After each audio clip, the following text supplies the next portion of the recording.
Greetings for the day. Today I am Ashu Singla And I am Paragwesh. and here to present our project on the topic from harnessing energy to enhance road safety. So our project is based on various problems that are in our day-to-day life, and then we have identified some innovation for that problem. One of the problems that we face in today's life is the pneumatic forces produced by the air drag caused by fast-moving vehicles or trains.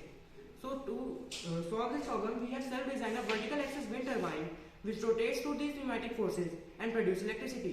This electricity can be transferred to slum areas and even can be used as EV charging station. Sir जैसा कि हमें पता है कि India में EV vehicles का craze बहुत बढ़ रहा है और हमारे पास इतने EV चार्जिंग स्टेशन नहीं है और आने वाले समय में इलेक्ट्रिसिटी जो है वो बहुत महंगी होने वाली है। उसको सॉल्व करने के लिए सर हमने एक सेल्फ EV व्हीकल स्टेशन बनाया है जो कि सर एक बैटरी के साथ है। यहाँ पे सर ये बैटरी EV चार्जिंग के लिए पावर स्टोर करेगी और इसको हम फ्यूचर में 100-200 मीटर के गैप पे हाईवेज पर इम्प्लीमेंट कर सकती है। और सर इसकी वर्किंग मेरा फ्रेंड दिखाएगा।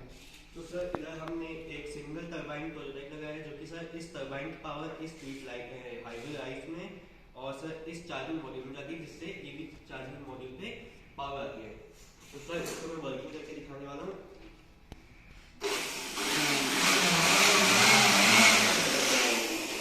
सर जैसा आपने देखा कि इलेक्ट्रिसिटी प्रोड्यूस हो पा रही है।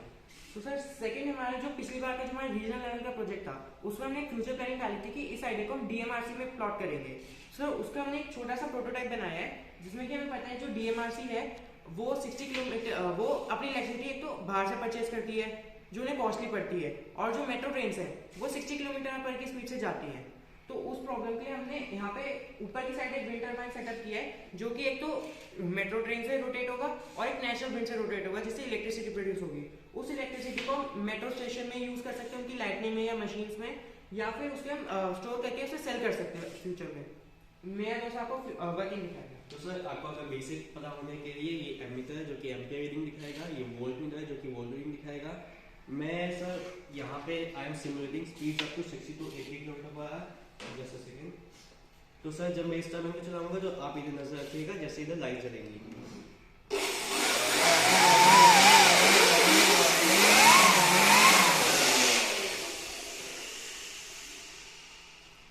और सर इस टरबाइन से सर ये हमारी एक चार्जिंग स्टेशन पावर है जिससे कि मेट्रो को पावर मिलती है। सर यहाँ पे एक नजर रखिएगा।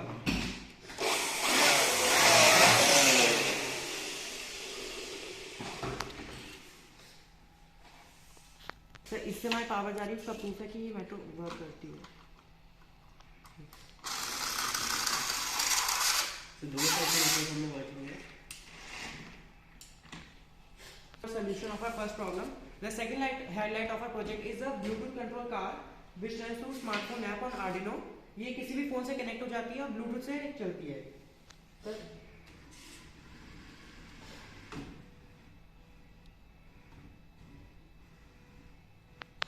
पिछली बार की इनोवेशन की रीजनल लेवल की वो ये थी कि इसमें हमने एक टेम्परेचर ह्यूमिडिटी सेंसर लगाया था जो कि जैसा आपने सुना होगा इलेक्ट्रिक स्कूटर में इजीली फायर कैच हो जाती है।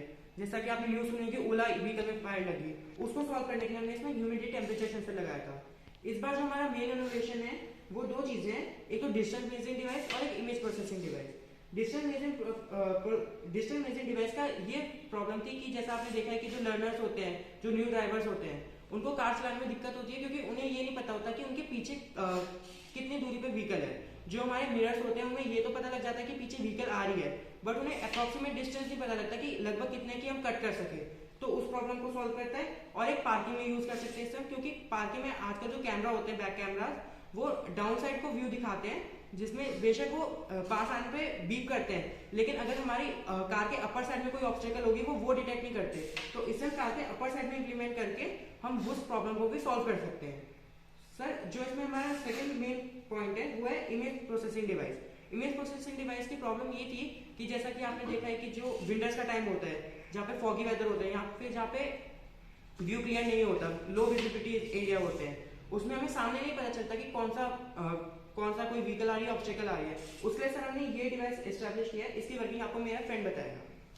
जैसे कि मेरे दोस्त ने आपको प्रॉब्लम बताई दी है कि जैसे लो visibility areas, foggy areas, north में विंटर फॉगी इतनी होती है तो उसके लिए ये स्पेशली बनाया गया है।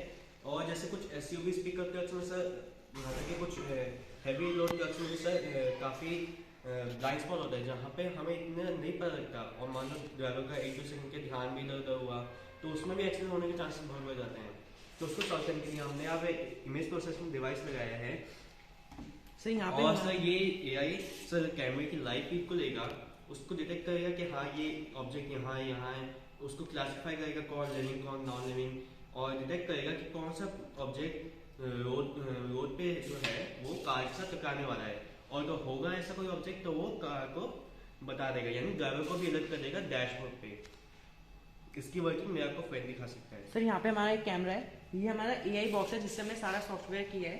सर इसमें आपकी वर्किंग में ये दिया है, ये देखिए ये हमारा एआई सॉफ्टवेयर है, ये हमारा सीरियल मॉनिटर है एक तरह से, और ये हमारा कैमरा है।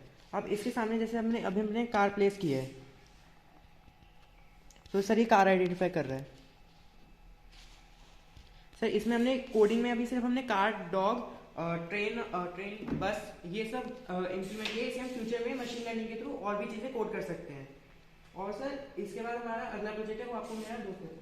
सर जो अगली प्रॉब्लम हमने आइडेंटिफाई की वो ये थी कि सर जैसे कि हिली एरियाज होते हैं, वन वे रोड्स होती हैं काफ़ी जगह, और जैसे काफ़ी कुछ रोड्स में शार्प टर्न्स होते हैं, और खासकर हिली एरियाज में तो सर फॉग फॉग भी बहुत होती है विंटर्स में। तो सर उसमें टर्न के दूसरी साइड क्या है हमें नहीं पता लगता, और उसमें एक्सीडेंट होने के चांस बहुत होते हैं, क्योंकि एकदम से टर्न होता है तो हमें बिल्कुल भी टर्न के दूसरी साइड का नजर नहीं होता। उसे सॉल्व करने के लिए हमने यहाँ पे एक रियल टाइम कोलिजन अवॉइडेंस लगाया सर, जो कि टर्न की दूसरी साइड एक अल्ट्रासोनिक सेंसर से रीडिंग लेगा, और टर्न के दूसरी साइड जहाँ से मैं आ रहा हूँ वहाँ पे डिस्प्ले करेगा कि अगर दूसरी साइड से मान लो कोई कार आती है, जैसे कि सर ये कार यहाँ से जाती है, सर ये एक में एक बजर बचेगा, और यहाँ पे जो स्क्रीन है उस पर लिखा आएगा अलर्ट गो स्लो, और रेड एलईडी टर्न हो जाएगी, और जैसे ही कार चली जाएगी तो उधर आ जाएगा all okay, green light work करेगी। एंड सर ये तो हमारा एक प्रोजेक्ट का वो हो गया पार्ट। जो सर नेक्स्ट प्रॉब्लम हमने सॉल्व की है वो ये है, जैसे सर फ्लाईओवर्स या फिर हाईवेज, इनके आसपास सर जनरली कंक्रीट के बैरियर्स होते हैं।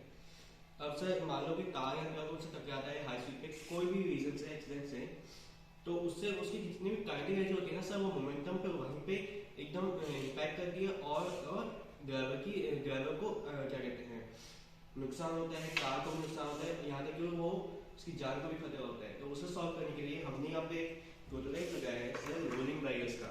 अब ऐसा है कि मान लो सर कोई कार हाई स्पीड पे आती है, तो वो जब इसे टकराएगी सर, तो वो अपना काइनेटिक एनर्जी को इन बैरियर्स की रोलिंग एनर्जी में कन्वर्ट करके आगे चल जाएगी, जिससे कि उसकी काइनेटिक एनर्जी सब रोलिंग एनर्जी में कन्वर्ट हो जाएगी, कार को डैमेज नहीं होगा इतना, और पर्सन की जान भी बच जाएगी। सर मैं तो आगे ओके सर, जैसे कि हमने यहाँ पे EV charging module, Delhi metro का ये साइन बोर्ड, ये रोलिंग बैरियर्स का प्रोटोटाइप, यहाँ तक कि ये विंडमिल, हाँ, और ये सब हमने खुद 3D डिज़ाइन किया है और 3D प्रिंट किया लैब में। और सर यहाँ पे हमने जो प्रोजेक्ट है, अगर आप पूछोगे कि विंडमिल्स की क्या कहते हैं कैलकुलेशन कहाँ पे है, इनका वर्किंग का थ्योरी कहाँ पे है, तो सर ये है, यहाँ पे हमने कैलकुलेट किया है सर कि इनकी कॉस्ट जो होगी वो अराउंड 20 करोड़ होगी, और वो कॉस्ट रिकवरी का जो पॉइंट है सर वो अराउंड 9 to 12 मंथ्स में आ जाएगा, और उसके बाद सिर्फ हमें प्रॉफिट होगा। और हमारी कैलकुलेशन के हिसाब से हमें एक महीने में 90,000 kilowatt hour of energy produce होगी। वो इनकेंस होगी सर, हम इन टाइप के 200 अप्लाई कर सकते हैं सर, 300 किलोमीटर के स्ट्रेच है दिल्ली मेट्रो का। तो हमारी राय ये है, वो ये है कि मान लो पेडिस्ट्रियंस की सेफ्टी के लिए, तो इसमें हमने एक बैरियर बेस्ड सिस्टम लगाया है। अब जैसा कि आप देख सकते हैं कि अभी ग्रीन लाइट है, तो अभी कार जा सकती हैं पर पेडिस्ट्रियंस नहीं जा सकते, और जैसे सर हमने देखा रेड लाइट हो गई है, तो अब कार्स नहीं जा सकती क्योंकि यहाँ पे बैरियर डाउन हो चुका है उनके लिए, और पेडिस्ट्रियंस जा सकते हैं। और सर यहाँ पे हमने एक 7 सेगमेंट डिस्प्ले लगाया है जो कि कार को बताएगा या फिर पर्सन को ही बताएगा, पेडिस्ट्रियन को, कि अब इतनी देर बाद अब ये ग्रीन लाइट होने वाली है कि ऑरेंज होने वाली है। और सर इसकी कोड और सबमिशन सेल्फ की, अगर आपको इसमें कोई भी डाउट है तो आप पूछ सकते हैं। You are very welcome sir. Sir here are some circuits design. Sir इस प्रोजेक्ट में सारी सेल्फ कार को हमने सेल्फ असेंबल किए हैं, all the coding and circuit diagram are done by ourselves. So sir, this was our project, and in this project, Basis sir from STEM Robo helped ourselves. Thank you. Thank you.